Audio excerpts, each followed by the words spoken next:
Ça t'est déjà arrivé d'avoir un de tes chums que tu t'es censé aller à quelque part, peut-être un souper ou peu importe, puis finalement, on se dit, OK, on y va pour 7 heures, puis là, il dit, OK, je vais passer à la maison, je vais venir te chercher pour 7 heures, puis finalement, il passe à 8h30, 9 heures.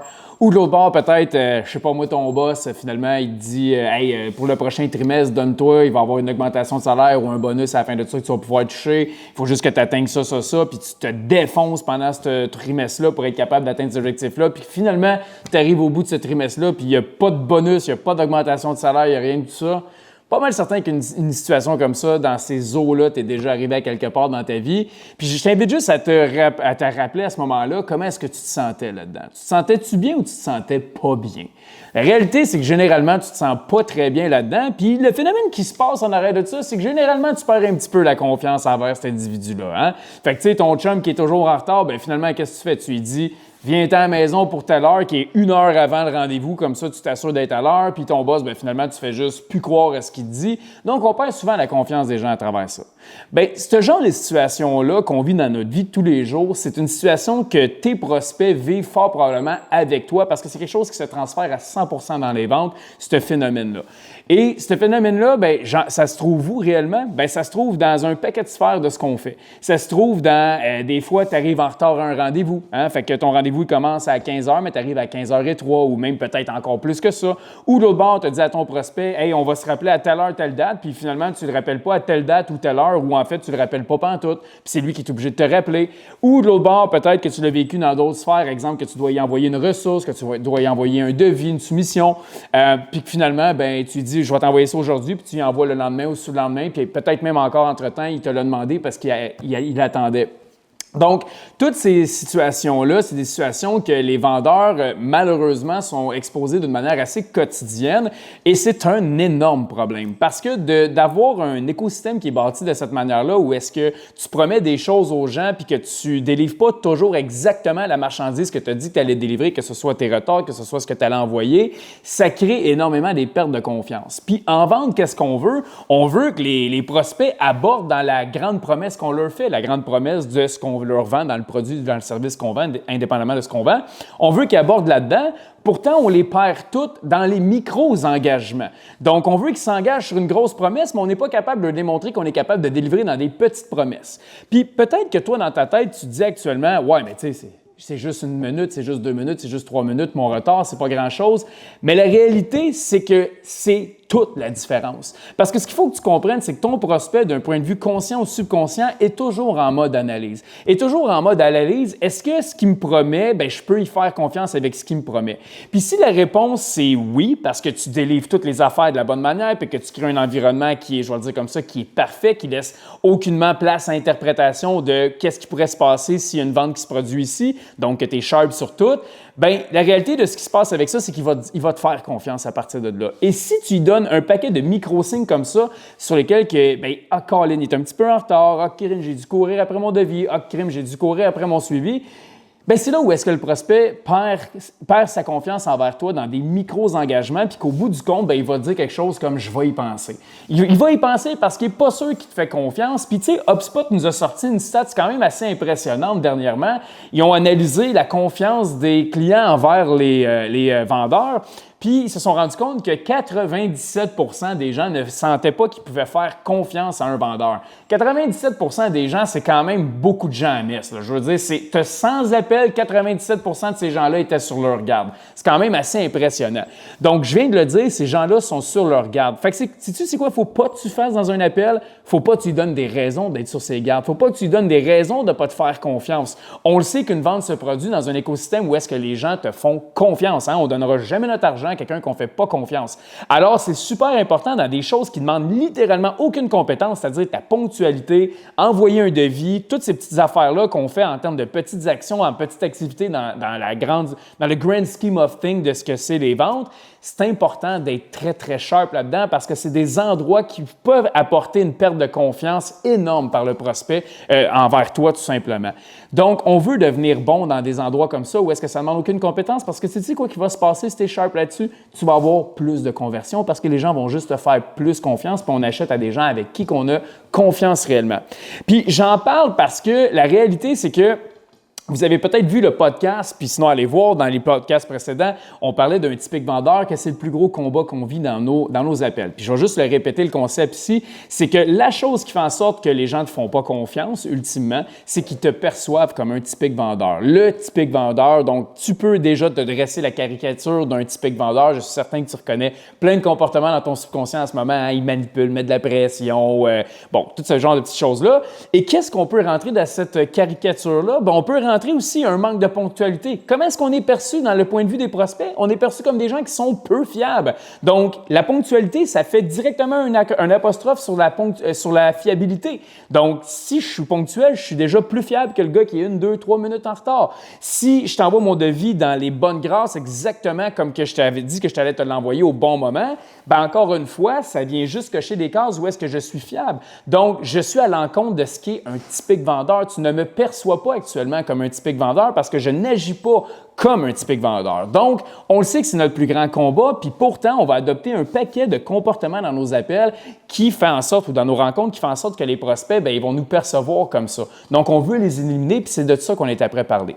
Donc, grosso modo, le concept que je te parle, tu l'as probablement déjà entendu sous un terme anglais qui est le concept over-promise, under-deliver ou under-promise, over-deliver. Donc, ce qu'on veut réellement, c'est under-promise, donc vraiment promettre le minimum pour après ça délivrer le maximum. Mais ce qui est commun dans les ventes, c'est les vendeurs qui vont tout simplement promettre un maximum pour délivrer un minimum. Donc, je te donne un exemple, mais si on se donne un rendez-vous à 15h puis tu arrives à 15h03, bien, comment ça se fait que tu es arrivé à 15h03? C'est pas correct d'avoir eu un client avant qui a fait en sorte que tu es en retard. C'est à toi d'être le maître de ton horaire puis de t'assurer que tu as assez de temps d'une rencontre à une autre. Puis quand tu es avec un client, c'est aussi toi qui es le maître du temps, tu es l'horloger ici. Donc, si la rencontre est censée finir à 15h, tu es censé commencer à closer ton appel indépendamment, tu es rendu où? À 14h, à 14h, attends une minute, j'ai un petit blanc de mémoire, pas à 14h25, à 14h55 pour être à l'heure à 15h. C'est à toi de faire ça. Donc, tu dois contrôler la discussion qu'il y a avec l'autre prospect si tu es en back-to-back,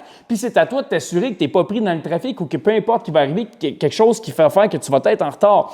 Après ça, si on regarde juste envoyer des devis, combien de fois ça arrive que tu dis à un client, tu vas envoyer un devis, exemple, aujourd'hui, parce que tu veux lui donner le meilleur service possible, puis finalement, il arrive X, Y, Z choses dans ta vie, dans cette journée-là, que ce soit autant sur le plan professionnel que personnel, puis finalement, tu te ramasses peut-être, à l'oublier, parce qu'il y a eu trop de choses qui s'est passées entre-temps, ou tu n'as juste absolument pas eu le temps, puis c'est envoyé le lendemain en place. Bien, malheureusement, tu as encore une fois over-promise ici, puis under-deliver l'autre bord. Le prospect, il s'en rappelle de l'engagement que vous aviez ensemble, il s'en rappelle que tu avais dit que tu allais envoyer ça dans la journée, puis oui, il n'avait peut-être pas de besoin aujourd'hui dans la journée, on le comprend tout ce concept-là. Entre aujourd'hui puis demain, c'est quoi la grosse différence? Il n'y a pas un monde de différence, on s'entend, mais c'est la confiance qu'on vient perdre en arrière de ça. On leur montre qu'on n'est pas capable de délivrer réellement sur des petites promesses, des micro-promesses. Alors, comment est-ce qu'on pourrait avoir confiance en ce qu'on est après faire puis l'interaction qu'on a sur des grandes promesses qui est l'achat de plusieurs milliers de dollars si tu n'es même pas capable de m'envoyer un devis, si tu n'es même pas capable d'être à l'heure?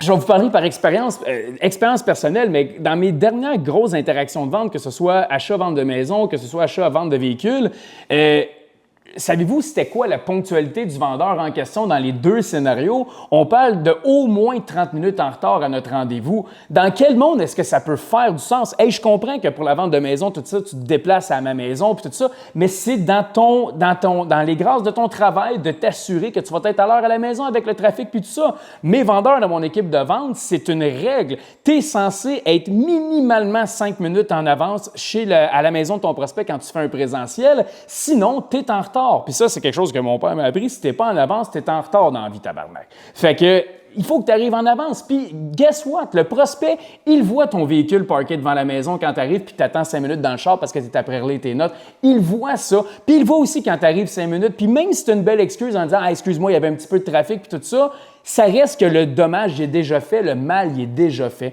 Donc, souvent, on va minimiser des petites choses comme ça. Ah, je suis juste 2-3 minutes en retard, je suis juste 10-15 minutes en retard, mais tu sais, il y avait du trafic, je me déplaçais. Mais c'est énorme dans la perception de confiance du prospect envers toi. C'est énorme, ça. Donc, maintenant, comme je te préexpliqué, c'est un phénomène qui arrive extrêmement souvent. Puis, ce phénomène-là, il arrive pour une raison. Puis, je vais juste être transparent avec vous. Ça arrive parce que vous avez le cœur sur la main. Ça arrive parce que vous vous voulez vraiment bien faire les choses puis donner le meilleur service possible à votre client, puis je le sais. Puis ça pourrait être un autre podcast, ça peut être un problème de toujours chercher la validation, puis bon. Mais la réalité, c'est qu'on veut quand même donner un bon service, on veut bien faire les choses, puis c'est pour ça que je t'ai mis le rendez-vous quand tu me l'as demandé. C'est pour ça que je t'ai dit que j'allais t'envoyer le suivi aujourd'hui. C'est pour ça que je t'ai dit que j'allais te rappeler telle heure, telle date, puis là, le but, c'est toujours... Ce qu'on fait, en fait, c'est qu'on essaie de s'accommoder pour être le plus accepté possible. Le problème avec ça, c'est que des fois, on n'évalue pas assez bien les métriques autour de ça, puis on se ramasse dans une zone où est-ce que je voulais bien faire, mais malheureusement, j'ai mal fait. Puis ça arrive juste trop souvent. Donc, comprenez une chose, la vaste majorité des vendeurs se tirent littéralement dans le pied avec ce concept-là. La majorité des vendeurs over-promise puis under-deliver à cause de... Ils veulent juste bien faire les choses généralement. Puis là, si après ça, c'est juste parce que tu es paresseux, tu ne fais pas tes affaires, ça, c'est vraiment un autre dossier. Mais sinon, la majorité veulent bien faire. Fait que là, ce qu'il faut juste que tu changes dans ta perspective à partir d'ici, c'est parfait. Bien là, on va passer de over-promise, under-deliver à je vais passer à under-promise, over-deliver. Donc, je vais toujours promettre le minimum pour être certain de maximiser l'autre bord à quel point que je suis cher dans mon service avec le délivrable que je vais apporter. Je donne des exemples vraiment simples. Vous avez littéralement le pouvoir de faire ça dès demain matin. Vous entendez ce podcast-là, tu peux mettre ça en pratique demain matin. Fait que, premièrement, le call control, comme je t'ai dit, arrête d'arriver à l'heure. Là, je veux dire, c'est 100% sous ton pouvoir d'arriver à l'heure à chacun de tes rendez-vous. Il n'y a aucune raison logique et rationnelle que tu n'arrives pas à l'heure à tes rendez-vous. Puis, il y a encore moins aucune raison logique et rationnelle d'arriver en retard sur un Google Meet, OK? Là? Comme, c'est encore pire ça quand ça arrive. Puis, j'ai déjà entendu des vendeurs dans des onboarding me dire « Ouais, mais tu sais, moi, c'est pas grave, j'arrive 3-4 minutes en retard, mais tu sais, après ça, je parle avec le prospect, puis c'est bien correct. » Oui, parfait, parce que c'est sûr que tu n'es pas un humain de marde, puis comme quand on parle avec toi, tu es une bonne personne, ça reste que je te fais quand même pas confiance pareil. T'sais. Donc, il faut s'enlever cette pensée-là. Puis, si, exemple, tu dis à ton prospect, bien parfait, je vais t'envoyer tout ce qu'on vient de parler, ça, je vais t'envoyer ça, le résumé par courriel. Au lieu de dire dans la journée même, dis donc que tu vas y envoyer d'ici 48 heures. Puis, ce que tu viens faire après ça, si tu as le temps de le faire dans la minute qui suit, tu l'envoies maintenant. Là, tu viens de prendre le concept et de l'amener sur une autre planète. Là. Tu viens de prendre le concept under promise, over deliver to the next level. Tu savais que tu étais capable d'y envoyer dans les 15 prochaines minutes. Fait que tu lui as dit dans 48 heures. Fait que là, littéralement, il est dans une zone où est-ce qu'il est impressionné par toi parce que l'attente était mise sur 48 heures. Donc, arrête de le faire dans le plus petit court laps de temps pour bien paraître et essayer de bien accommoder les gens. T'es mieux de donner un plus grand délai. Fait que si tu étais capable d'envoyer dans les 15 prochaines minutes, c'est cool, mais imagine qu'il se passe un paquet de choses finalement, comme ça arrive des fois parce que la vie est incertaine. Il se passe un paquet de choses, tu n'as pas le temps. Bien, tu t'avais quand même donné un buffer de 48 heures. Fait que sais-tu quoi, quand tu envoies le lendemain matin, you're still good. Tu envoies demain soir, you're still good. Fait que tu ne te tires pas dans le pied, puis la vaste majorité du temps, tu vas être capable de même avoir une impression perçue par le prospect encore plus incroyable. Colin m'avait dit dans 48 heures, ça a été fait dans les 30 prochaines minutes. Incroyable, right? Fait que très à l'encontre de ce qu'un vendeur typiquement fait dans le domaine. Fait que c'est un peu ça le point aujourd'hui, c'est de vraiment mettre ça en pratique puis d'incarner cette version-là de vous parce que c'est pas une pratique courante. Si vous voulez vous détacher d'être un typique vendeur, c'est littéralement l'endroit qui ne demande aucune compétence pour le faire. Vous êtes capable d'être à l'heure à vos rendez-vous, vous êtes capable de contrôler vos appels pour pas être débordé d'un appel à un autre, vous êtes capable de donner des délais qui sont plus longs pour être certain qu'on n'est pas en train de under-deliver le client.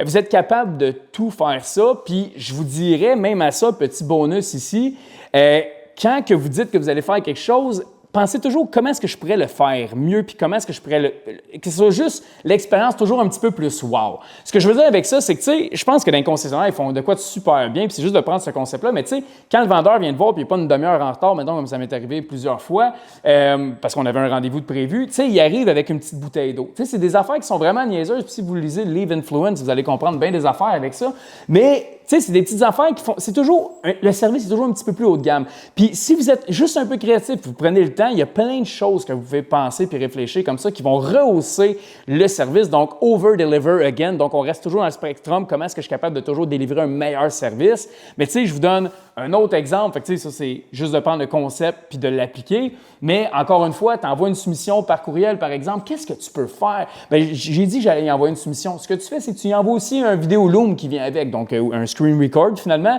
tu envoies un petit Loom. Où est-ce que tu y expliques concrètement exactement c'est quoi la soumission?